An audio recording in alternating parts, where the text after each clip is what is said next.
The whole purpose of this conference, envisioning Calgary's low-carbon future, reducing our ecological footprint. It's as simple as that. Now, the policies chosen to address the carbon emissions absolutely will have profound implications. Indeed, as an energy city, one might believe that as a community we've got the most to lose, but in fact we've got the most to gain, the most to win. Imagine yourself standing on the banks of the Bow River at Fort Calgary in 1900. Is this the world you would have imagined? We're not talking climate change anymore, we're talking catastrophic climate change. Would we have imagined St. Polytechnic and the solar decathlon? Negative vision characterizes much dialogue that's at play. Would we have imagined a man on the moon? The province, of course, has a price on carbon at $15 a ton and suggested to move up to $30 a ton. Space stations. Given the results we have from this morning, Hummers. I've written up the 5 questions that we're asking you to complete. Recent observations confirm the worst case IPCC scenarios, or even worse, are now being realized. We are well aware of the price of carbon, and we are moving forward to eliminate having to pay those carbon charges. So you have 7 councillors that you might want to start influencing to make sure they're on board and paddling in the same direction. Dead last is not a great place to be as a country, and dead last is a lousy place to be in an economy where you're going to be penalized for running last. There's 1988. Stephen Lewis chaired the World Meteorological Association's conference in Toronto, Ontario, Atmospheric Conference, and the consensus conclusion, the world is conducting an uncontrolled, unintended experiment upon the atmosphere of the Earth, the consequences of which will be second only to a global nuclear war. 1988. And since 1988, we've watched the reports from various meteorological societies and the IPCC pile up steadily, providing us with all the material, all the warning systems, all the ground material we needed to do something. And we waited. And we waited. And this year in Copenhagen, Secretary General for the UN conference has said this is it. Either come out of this conference with a solid game plan for global governance on climate change, or you've got to realize that the locomotive's out of the station. And anything you will do from now on will be to mitigate for the second half of the 21st century.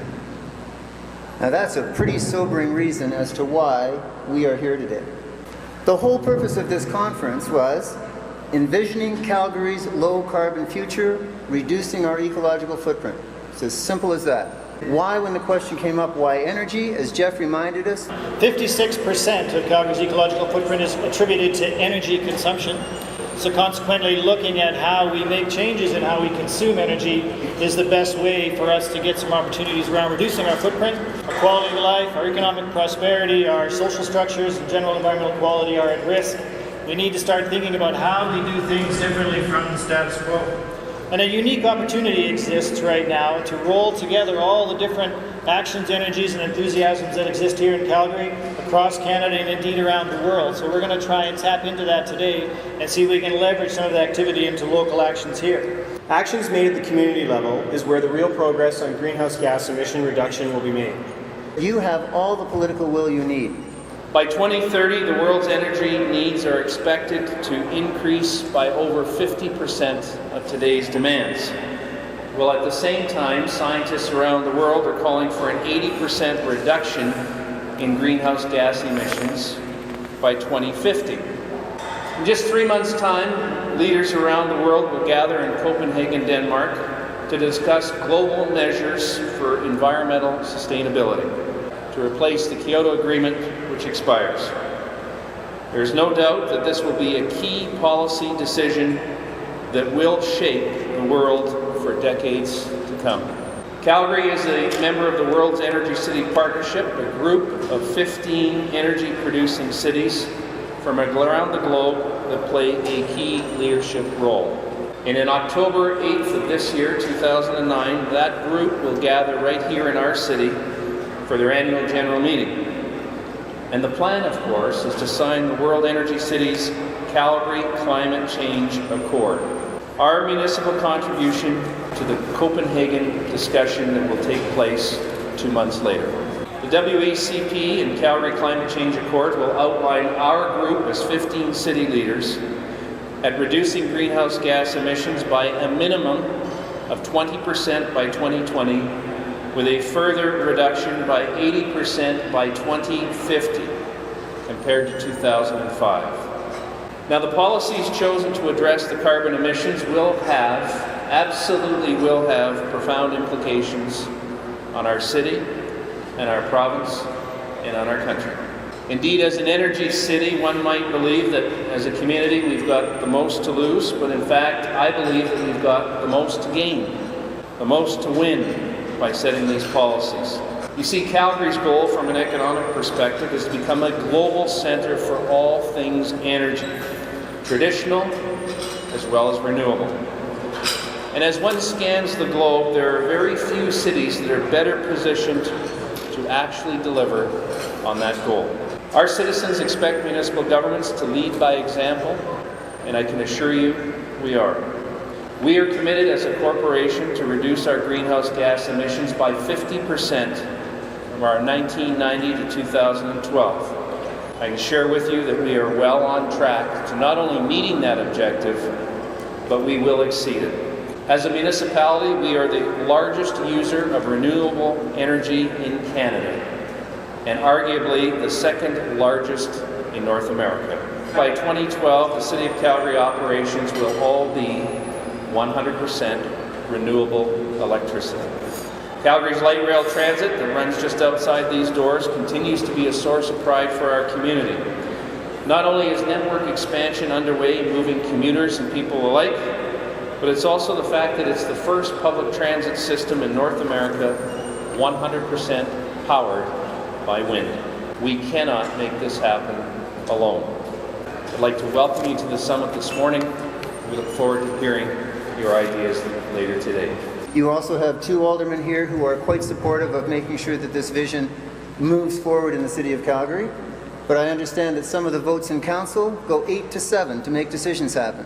So you have 7 councillors that you might want to start influencing to make sure they're on board and paddling in the same direction.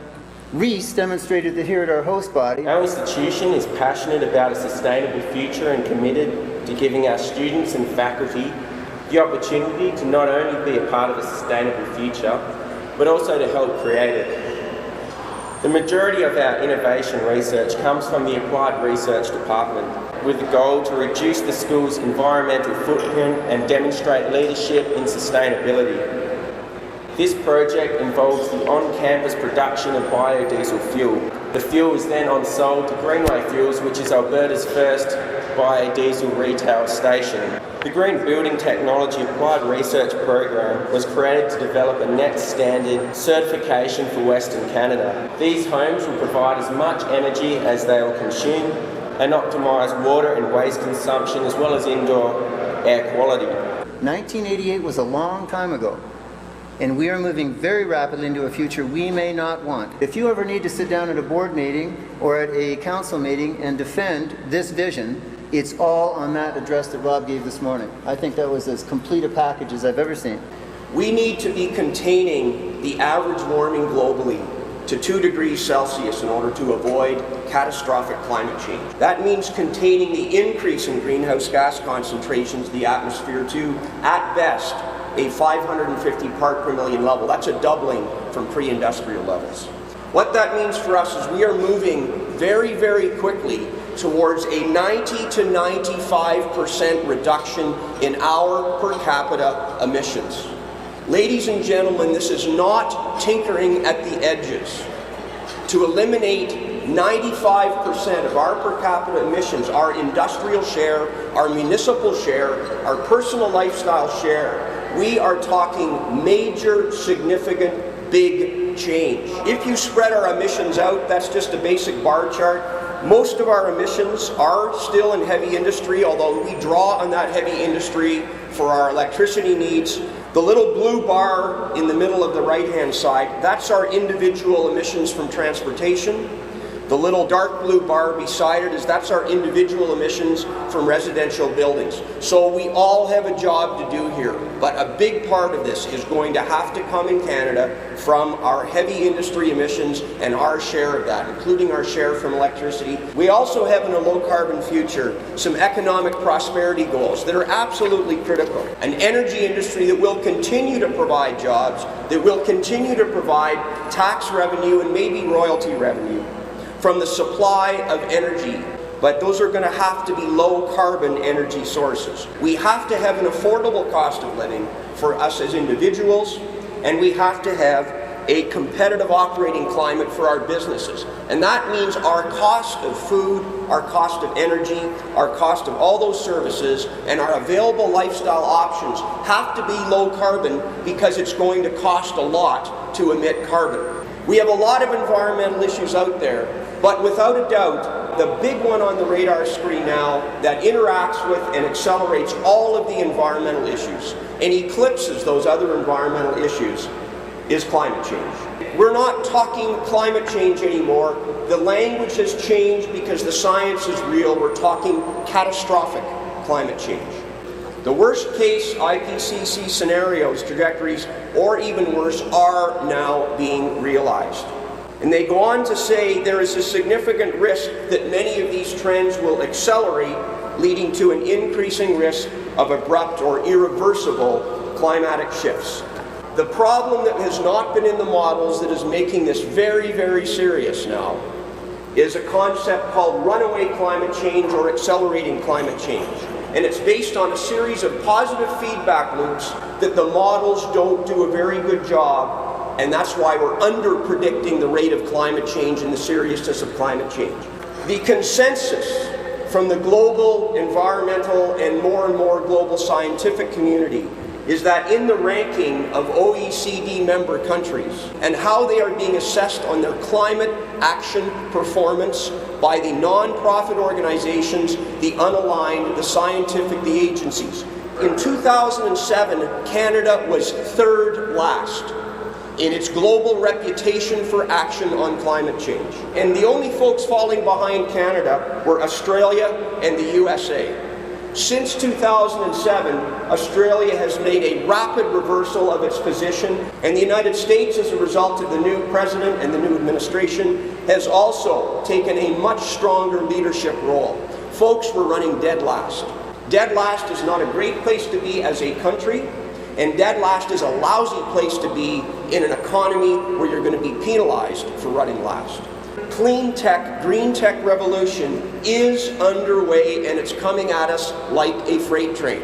We have incredible leadership measured by dollars invested, walking the talk, action on the ground, programs that are moving, measurement of reduced emissions from the European community. Under the new US leadership, we saw $85 billion in the last stimulus package directly invested, moved into renewable energy and energy efficiency. The US is outspending us 8 to 12 to 1, between 8 and 12 to 1 per capita. That money, coupled with the investment by the American corporations, US private sector, moving into clean technology, green energy, is estimated to be as much as 15 to 1 on a per capita basis. When you spend money, when you motivate the Americans to do what they do well, they move really fast and they get the job done. In part, they're doing it because science has regained a legitimate role in US policymaking. That's good. But more importantly, it's happening in the United States because clean energy, green technology is now seen as the only way the Americans can do what they did better than they did it when they had the race for the moon. And that is drive their industry, drive their industrial innovative capacity to create something new that they can win at, that they can be good at, that they can lead economically at again. Because they're not going to do it on manufacturing, they're not going to do it competing against the Chinese and the Indians and folks like that on some of those traditional areas. It's also being done because the Americans have to stop the hemorrhaging of money out of the country to manage their balance of trade accounts and their deficits, and they want to stop funding petro-dictators who are underwriting terrorism. The Pentagon is a very strong supporter of this policy. When we get talking about Kyoto, Copenhagen, all of those United Nations framework rules, we are doing one thing and one thing only: divvying up and dividing and allocating a scarce resource, space in the atmosphere, for carbon. When you allocate that, you allocate each country a share. In turn, Canada has to allocate shares of that available resource, that limited resource, to sectors of the economy, to cities, to provinces somehow. And that's what the whole game is about. We can get the job done for well less than a 1% reduction in the growth rate of the economy. The recent IPCC work that has been done has indicated that to achieve stabilization levels, we're going to probably be able to reduce the rate of growth in the economy by something in the 0.12% annual growth rate. It may cost net, but it's not going to cost a tenth of the reduction in global economic activity we've witnessed in the last year. There are 6 key things that we have to be doing. Number 1, we must achieve major gains in energy efficiency. Number 2, we must achieve big reductions in end-use demand for energy, and those are not the same thing. If we decide we need light today, we can deliver it with a very inefficient incandescent bulb, or we can produce it with a highly efficient LCD or compact fluorescent bulb. But do we need light at all? Can we put, as this wonderful facility has done, put natural windows and light in so we don't need electric lighting in the building? Then we have reduced the demand. Number 3, we need to achieve deep reductions in the carbon intensity of the remaining fossil fuel production and consumption. I have a beef with many of my environmental colleagues. Some of them are hung up on the idea that fossil fuels can't be part of a low-carbon future. Whether fossil fuels are low-carbon or high-carbon purely depends on the technology innovation we throw at them. Number 4, it must, though, involve rapid penetration of renewable, low-carbon energy sources. This is not a choice between renewables and fossils. This is getting the most out of both of those components. Number 5, it requires the protection and enhancement of the carbon sinks that will absorb carbon out of the atmosphere and store it. Whether they are geological sinks or whether they are biomass sinks in soil or in trees, doesn't matter.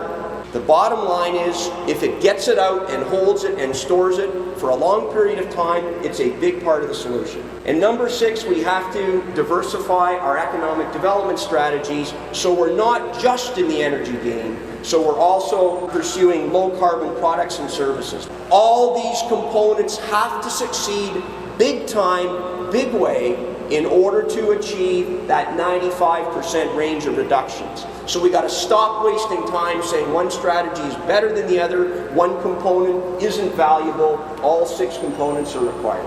Innovation, number 1, requires serious investment by both the public sector and the private sector. Now, if your governments are spending less than 1/10 or 1/12 of what your other OECD partner competitors are doing in the global economy, you're not going to be a leader. You can try hard, you can do your best, but good Lord, folks, we have to get a serious investment in R&D. We're at the bottom of the pack by almost everybody's measure. The Canadian energy industry has one of the lowest levels of any sector for reinvestment into R&D leading towards these sorts of things. There's a little bit there, but relative to the resources available, there has to be a big step up. Innovation also requires not just cash, but your best human resources. Where is your innovation team? Who is directly responsible for innovation? Who's accountable? Where are your VPs of innovation? And I can tell you in 10 minutes whether that company is serious about innovation and R&D or whether they're not by the quality of the people and their assignments and how much other clutter they have on their table. You have to be prepared to make mistakes. You have to accept, as a venture capitalist does, as an entrepreneur does, I'm going to try 5 things. 3 of them are going to bust and fall down. 2 of them are going to do reasonably well. Of those 2, I'm going to try even harder. 1 of them is going to hit the home run, and that's where I'm going to get results. And I'm not going to be penalized for the 3 that fail or the 1 that has moderate results. If you don't try stuff, if you don't allow for failure, if you don't encourage taking risks, you will not get innovation. I know of what I speak because I've been spending the last 3 years hammering against the walls of folks who say they want change with some very, very promising innovative results, only to find that these barriers are much more significant than I had expected.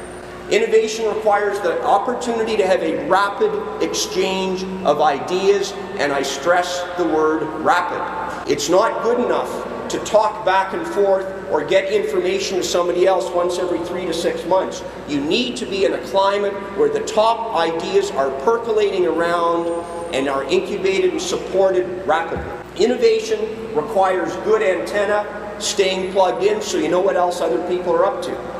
Everywhere on the clean environment file, the air issues file, the water file, the climate change file that we have seen results, it's where we have put a strong regulatory requirement. We cap levels of emissions. You can't operate unless you operate within these limits. We have intensity standards, we have efficiency standards. So it requires a regulatory driver. It also requires financial motivation. If you're serious about innovation, you need to ensure that you have some real, hard, fair financial motivation. Penalties and incentives. Financial motivation requires putting a real price on carbon. Let me tell you about a few of the barriers that I have been astounded by. First of all, the financial incentives to grow big far outweigh the financial incentives to grow better. That is absolutely key to understand. Whether it's a big oil sands company that is rewarded for adding more capacity but continuing to run lousy, inefficient operations, or whether it's a city that is putting a planning program together and rewards developers for slapping large amounts of footprint down away from the center of the city and makes it difficult and expensive in terms of bottom line financial impacts on the developer to infill and do things better and more intensively in the center. Most cities still suffer from that perverse incentive. We also have a big barrier. We have an economic and a cultural fixation on quantitative growth as the raison d'etre for economic development, rather than qualitative improvement. And in the issue of carbon, we can't keep getting bigger. There is a cultural resistance to change in many of our large energy players and also in many of our big government players. We've got to overcome that cultural resistance to grab the basic boilerplate engineering that worked for the last 10 years, pull it off, stick it into the plan, because we know it works, it's worked for the last 10 years, and run with it. We have an incredible amount of ego and attitude inside some of the folks who have to make decisions to do something new. They've been doing it their way. They are the people who have been working on a big idea and they've got billions invested in moving it forward. And for a little company, a little entrepreneur with a new idea to come and get acceptance and a level playing field to try something new inside the big decision maker players is very, very difficult. They're just going to go elsewhere to where there's more receptivity if you don't. And we also have the issue of administrative and bureaucratic suffocation, the amount of time and effort and energy that it takes to move good ideas forward. So those are real barriers. If you don't plan to remove them, you won't succeed. If you do plan to remove them, you can lead in the innovation game, but you need to be very, very honest about why good ideas are not going anywhere and address them and get them out of the way. As you start to chart your action plans, number one, get the price signals right.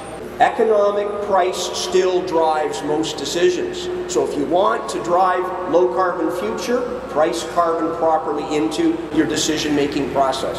Require innovation, don't hope for it. If you don't require innovation from your industry leaders, from your government leaders, from your policy expectations, from your politicians, if they don't require it of the players they influence, you won't get it. And get serious. As I said, the race is on. We're falling behind.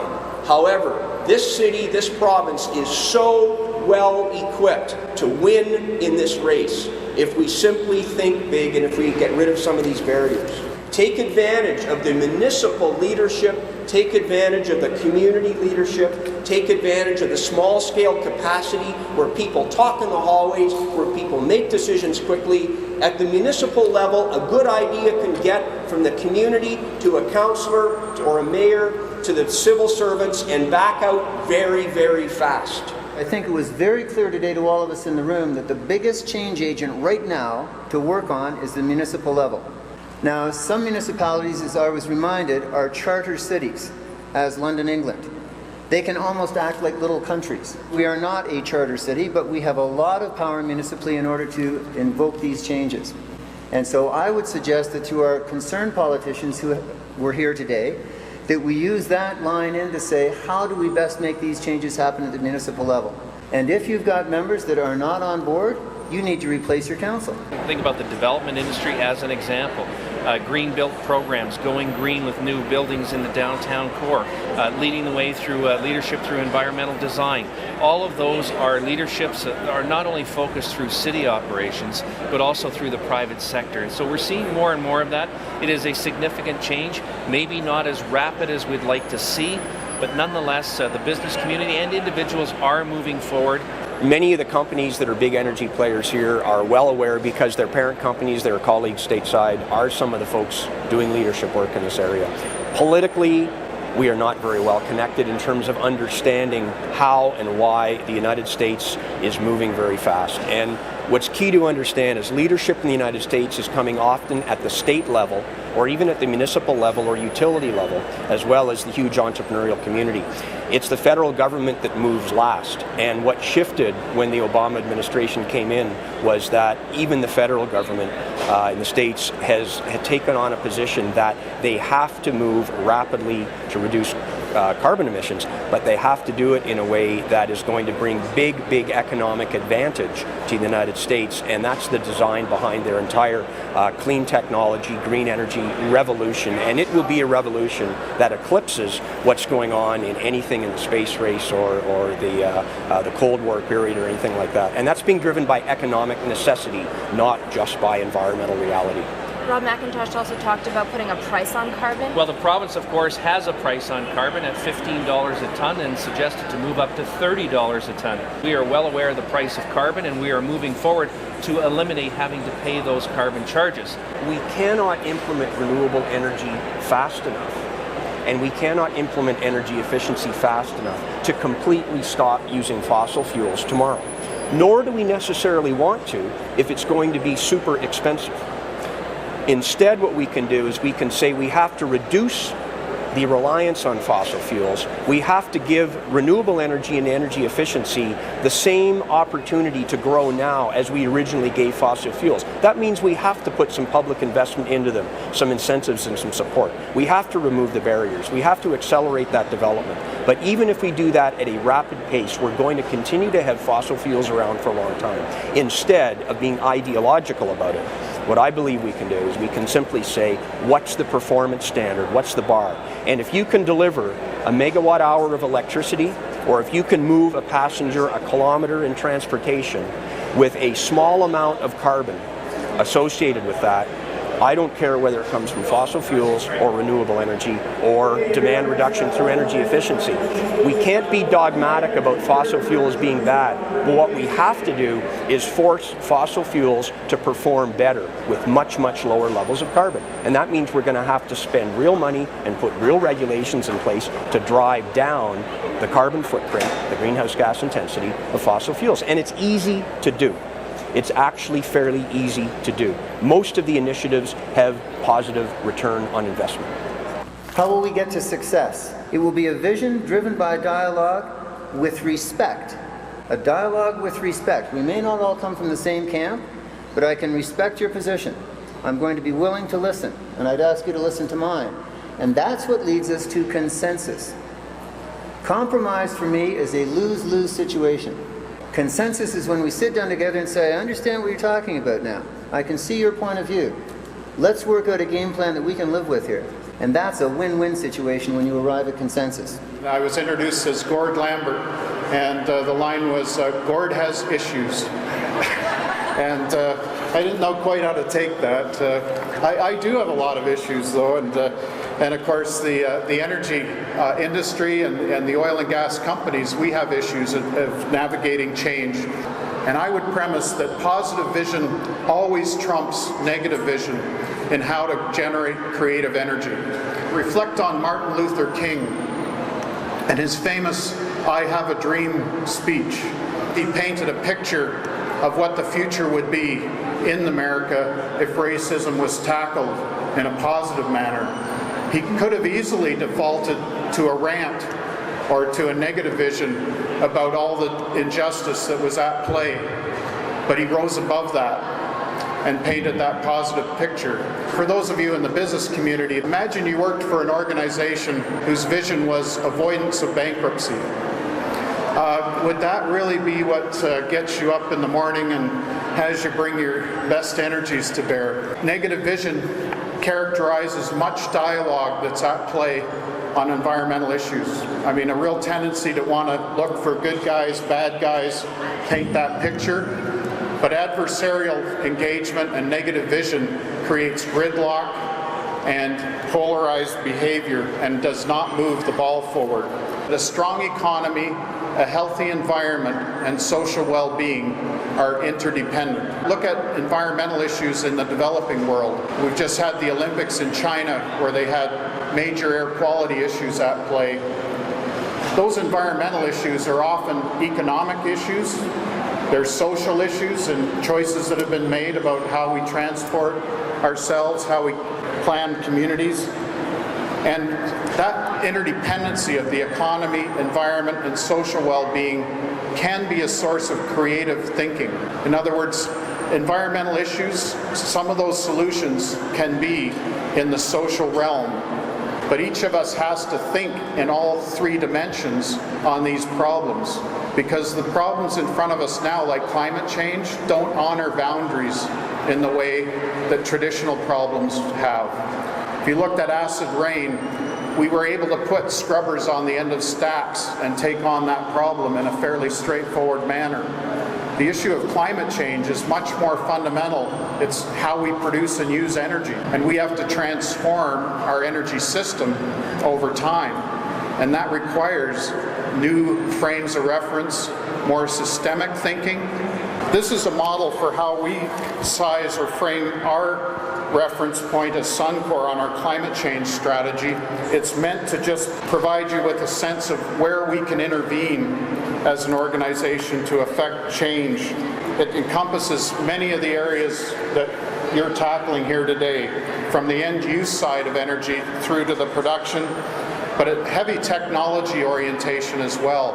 And how we develop and deploy new technology and innovate is at the heart of this challenge. So again, to Rob's point, having the enabling conditions for innovation is absolutely critical. This is actually a model for change that Peter Senge had really articulated in his book, The Dance of Change. On the one hand, you have the current state, and you have to define and be clear of what that current state circumstance is, which means getting the facts on the table. So on climate change, as we reflect on the state of emissions in Canada, where they come from, a lot of Rob's analytical discussion, but you don't want to get hung up there. You want to quickly move to a dialogue of what's the desired future state that engages creative tension by definition. It also forces bolder thinking, because you don't think about incremental change from current state as your frame of reference. You suspend judgment of the current state to think about what is possible, painting the picture of that future that you want to create, you're engaging creative tension in stretching that rubber band that does want to resolve itself. President Obama, I think, implicitly uses this model in a very clear way. You know, that we've had daunting challenges on the economy, on many social issues in the U.S., on health care. The language he uses in his Audacity of Hope is very much painting that picture of the future that he wants to create for the country. We did work with Rob McIntosh in 2001 in our entry into the wind energy business. So we're actually a large wind producer now. We have 4 wind farms across the country. We're now at $240 million having been invested. In 1997, just after the Kyoto Conference of the Parties, we did a cross-border emissions trade with a U.S. company, Niagara Mohawk Power, facilitated by an environment NGO in the U.S., Environmental Defense. And it was 10 megatons. Of course, hindsight being what it is, way ahead of its time. I mean, we're starting to talk today about harmonization of an emissions market. We did that trade knowing that that would happen, but with the expectation it would happen much quicker than it did. So in the future, looking ahead, municipalities are where creativity and innovation are unfolding on climate change, on energy. Tap into creative energy anywhere you can find it. Look for passion. So everyone with an idea who's got passion for that idea, you should be going for it. And then we collectively as companies, as governments, should be enabling it. Leverage the work of others.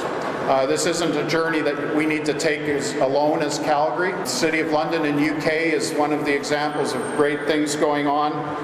Unusual partnerships can generate huge value and creativity, which is why we do work with the environment community in many ways. And then that common vision of success. The clearer you can be again on what future you want to create and what that outcome is you want to achieve, the more chance you have of achieving it. And then you all started to chatter. The cards that you see that are generated came from our roundtables that we had in May. We had conversations with 5 different groups of people, and some of their thoughts were put up on those cards. But we want and know that there might be some other things that are going on, and we want to make sure we capture those. So if you have another idea, we want to capture those. And what we'd like to do is create actions that are broad in concepts. Some of the cards that are up may be very, very specific. It may be exactly about making sure the bike paths are clear in the winter time so that we can bike to work. That's a very specific action, and that's great. But is there a broader concept or something bigger that we could make happen so that all of those actions could come underneath that? If you would like to move to a different table, now is the time. Get up and vote with your feet. Have a great conversation. This was the talkative side of the room. For almost an hour and a half, there was nothing on paper. This was the, for some reason, was the focus side of the room. So I could go around the tables where they have the charts were already done. Over here, they were still debating. Okay, do we want to write anything or not? I don't know why that happened, but in the end, you pulled it together. Take a dot and place it on the card that you think is fundamentally important to the future of having a low-carbon future in Calgary. But you only get 3 dots, and you got to be strategic about where you want to put them and what's important. And then you all went upstairs and planned, dispersed to your various rooms. This is the part of the program where I'm going to make you do some work. 12 different rooms, each one of them will have a facilitator, and each one of them will have a stack of action cards that we want you to work on around an implementation plan. Get up out of your chair and pick a room. So we've got about 2 hours to look at doing some detailed implementation planning, given the results we have from this morning. We then went and provided some dots, and everybody's dot voted on what they thought were going to be the primary, most impactful strategies, and that's the input for this afternoon's session. And I posted on the wall here items with more than 2 dots. We have 10 cards available for us to work on, or 10 action themes for us to work on this afternoon. That work is templated here in summary. I've written up the 5 questions that we're asking you to complete. Went around and I tried to summarize some of the key issues from you. A full cost accounting process that included pricing, measurement, and enforcement. Smart grids. I heard people talking about creating ecosystem communities. We need to celebrate our success. And Pat reminded us when she came up here of the power of community. Nonprofit organizations working in partnership with business and industry and government to create a very powerful circle of support. We need to find an effective and equitable way to get people participating in the planning and execution of a community energy plan. This way, citizens become more aware of problems related to energy use and active in finding alternatives in energy production. If the community is on board and a key part of the future strategy, then changes in political priorities will never derail the outcome. It will be owned and honored by the community. A faith community, a school community, or the 1 and a bit million people in Calgary. We all are part of a community. I work for Alberta Eco Trust, which is one of the very few funders of environmental initiatives in Alberta. We are incorporated as a unique partnership between industry and environmental NGOs. We raise money annually, like the United Way does for social issues or the Calgary Foundation does for its 360-degree programming. We provide grants with those dollars of up to $30,000 for community-based environmental initiatives around the province. Climate change and air quality projects are one of our funding priorities. This includes large, sophisticated and provincially focused projects like the Pembina Institute's Green the Grid project, or the Good Life Bike Shop, which is a small entrepreneurial youth-led initiative that promotes, encourages and demonstrates the use of bicycles as an alternative means to car travel. By virtue of its very structure, Alberta Eco Trust creates a community, a safe place for people of many different perspectives, mostly the roots and the suits, to come together and talk about local, regional or provincial solutions to environmental problems. First, in many cases, the nonprofit sector is or can be ahead of business and government in understanding the science, the trends and the data that form part of the solution, and they have the mandate to address it, to promote it and to protect the public interest. Second, community groups are much more resilient and nimble than business and government in most cases. They're smaller, they have less resources, so they have to be resilient and nimble. They can initiate projects quickly, they can respond immediately to both challenges and opportunities, and they already spend a significant amount of their time and their talents educating the public and trying to build social movement toward large-scale behavior change, which is really what we're talking about here today.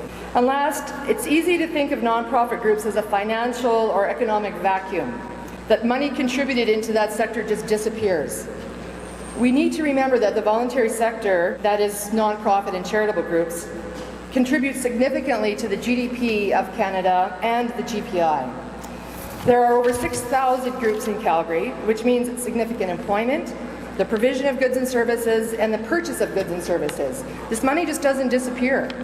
It's part of any economic restructuring plan, I'd like to remind all of you, especially those of you perhaps from the provincial government. It's true that these groups rely on the philanthropy and generosity of others to exist, and thus they often struggle to maintain momentum and direct adequate resources to their work. However, their link to the public and their own investment into their communities makes them an important part of Calgary's overall energy strategy. The city does not have to educate 1 million people on energy efficiency. They have a plethora of community resources to collaborate with. They just have to set the standard and the community will run with it. There's a real need for widespread community awareness of energy efficiencies and alternatives. Many, maybe even most people, don't think of energy issues, much less consider how better energy efficiency means a stronger economy. We need to get to the place where community awareness of energy alternatives is so commonplace that citizens routinely incorporate cost-effective efficiency methods into their everyday practice. Don't just think of environmental groups. Think of the social service and health agencies, community associations, schools and institutions. There isn't an organization in this city that should not be part of a low-carbon future. Winston Churchill once said that those who build the present in the image of the past will miss out entirely on the challenges of the future. When I worked on Calgary's 100-year vision, I was asked to start, actually by Monica Pullman, who's here today. She said, imagine yourself standing on the banks of the Bull River at Fort Calgary in 1900. Would we have imagined St. Polytechnic and the solar decathlon? Would we have imagined a man on the moon? Space stations? Hummers? Now, if we all look ahead another 100 years, much of what we have here today that we think is so important will be gone. The future is almost unimaginable given the pace of technology and insidious need for continuous innovation. So let's not be constrained by what we know now. Let's commit to charting a low-carbon future owned and delivered by all members of Calgary's community. I heard Stephen Lewis speak at the World Congress, 5th Annual Congress in Montreal this year. And he's very opinionated, some of you may know. Stephen was also, I found out that night, the chair of that 1988 conference in Toronto. And he said he has, on his conscience ever since, worried about the fact that he never continued to push the climate change agenda.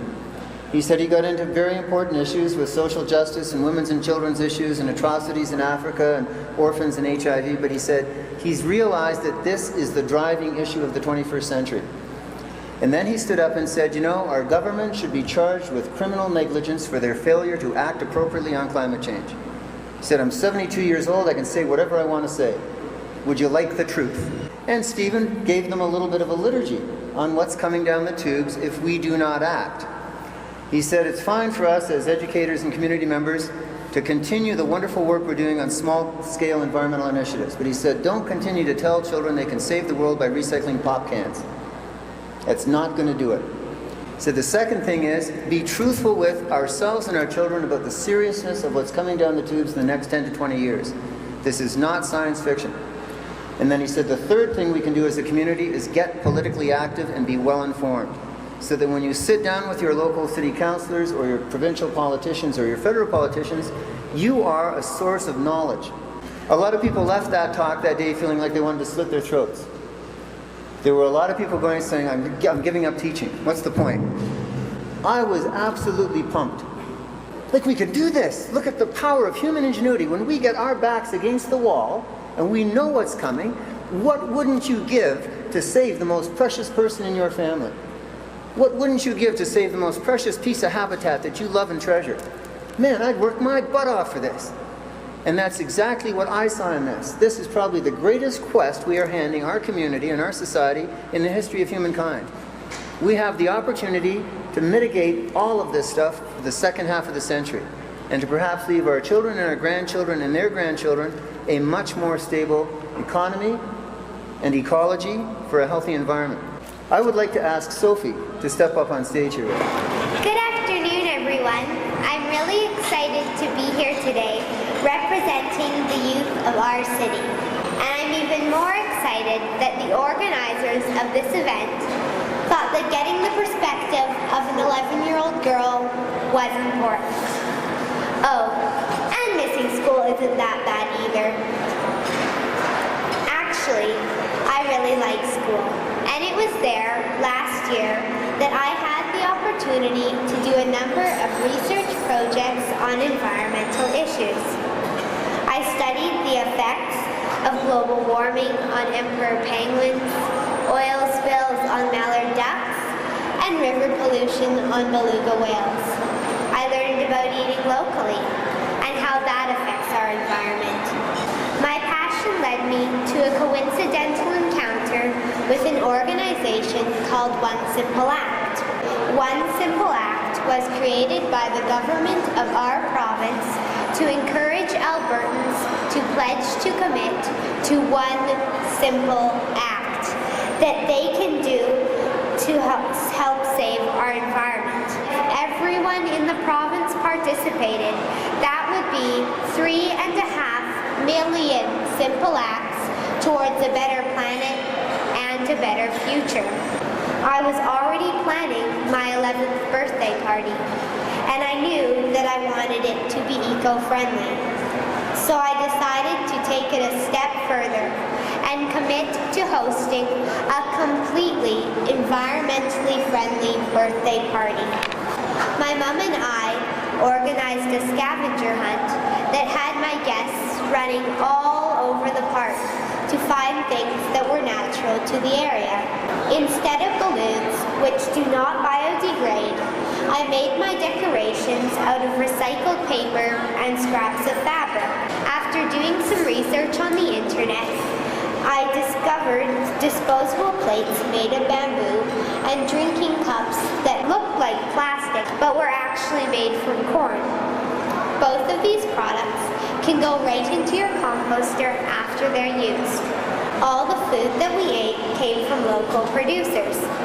Hot dogs from a meat plant in Canmore, potato chips from Tabor, and fruits and veggies from our local farmers market completely pesticide-free. Instead of gifts, I asked my friends to please bring a donation to the Alberta Eco Trust Foundation. But the best part about the whole party was that my friends left with a renewed sense of commitment to helping the environment. And a few weeks after my party, I received an email from another friend who was there asking if it was okay to have a party like mine because it was so much fun. My one simple act inspired a few other simple acts, and hopefully those simple acts inspired even more. My friends and I raised $300 to donate to the Alberta Eco Trust Foundation. I would now like to present this donation to my friend, Pat Letizia, Executive Director of the Alberta Eco Trust Foundation.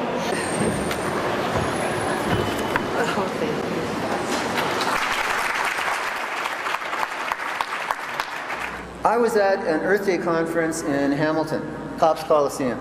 Thousands of children, thousands of kids. A local politician got up on stage and just diatribed all the sins of the earth and the horrible state of affairs. And then he stood there and he said, well, children, we've really screwed this up. We've left you quite a mess. Go out there and save us. And that was the look. It was, what? There's like all these elementary school children going, me? I didn't cause this.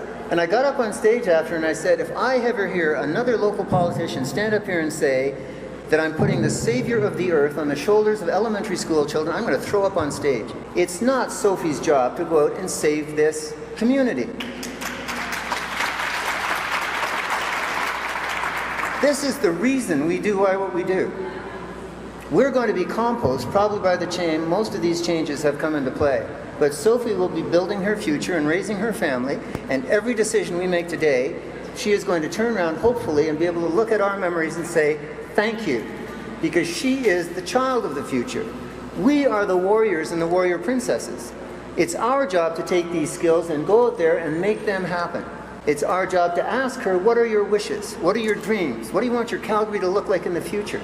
And then we take all of our skills and all of our learnings from all the mistakes we've made from all of our years, and we put all the good knowledge into practice. And then she looks at us one day and she says, thanks, Mom and Dad. Thanks, Carrie and Jeff. Thanks for trying your very best. With the best of knowledge we had at the time, with the best of resources we had at the time, with the best of support that we had at the time, thank you for trying. And I think we should all keep Sophie in mind as we go back to our communities and our businesses and our homes and say, okay, if we want to reduce Calgary's ecological footprint, if we want to envision a low carbon future for this community, let's do it. The Kielburger brothers, which you hopefully will study one day from Ontario, form now an international association. They have a great t-shirt that says, be the change you want to be. T-shirts are fabulous sloganers for rallying people together. In Ontario, before I left, I got invited to a conference where a little girl from one of the separate school boards had been asked to design a slogan for her school. And it was the separate school board. Her slogan was, and it's been adapted right across the city now, it doesn't take a miracle to save the earth. It takes a choice, one simple act at a time. Thank you.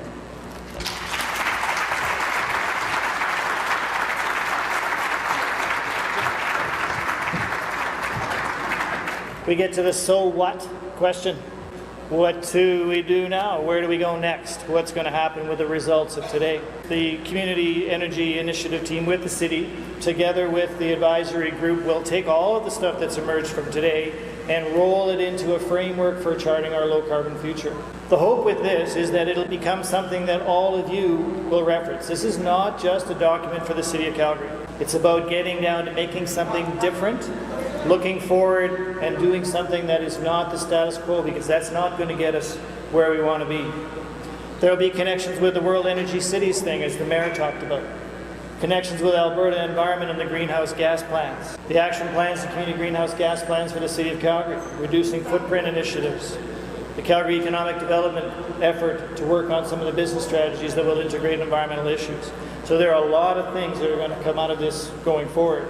Essentially, that the team that I work with, what we come up with from today will be our work plan going forward in trying to create some common leadership. It has to be put into action with some traction. So it's not just another binder. Just by way of wrapping up, I wanted to thank SAIT. Jamie Bader has been our primary contact with SAIT. How much did this cost to put on today? Well, it's not a lot of money, but we couldn't do it without the support of our corporate sponsorship, and ConocoPhillips Canada has been the one that's provided that. We would much rather spend the dollars that we have, both taxpayer dollars and sponsorship dollars, on the actions that come out of this, not on convening expensive meetings, which today has not been. Kerry Booth is the project manager for this, and I think he's done a remarkable job in putting this whole thing together today. Amanda Brownlee, Patrick Inglis, Sue Hayda, and Susan Stinson, Steve and Vincent over here, and our Amber and Serena, our communications people. And one of the things that Serena and Amber did this time with the media that were here today was they didn't give them information on print material. They gave it to them on data sticks or flash drives that ConocoPhillips provided. And it was interesting listening. I talked to a bunch of them and I said, was this okay with you? And they said, oh, it's fantastic, because I could use them over and over and over again. I said, well, how many times have you been given something like this from any kind of venture? All of them said, first time. Finally, thank you. We've had close to 300 people here at various points of today talking about charting Calgary's low carbon future. We now have a whole bunch of information, but it only stays as information unless you and us work together to come up with some common future, and that's what we want to do. Thank you for coming today. Have a great weekend, and hopefully we'll get together to work soon. Thank you.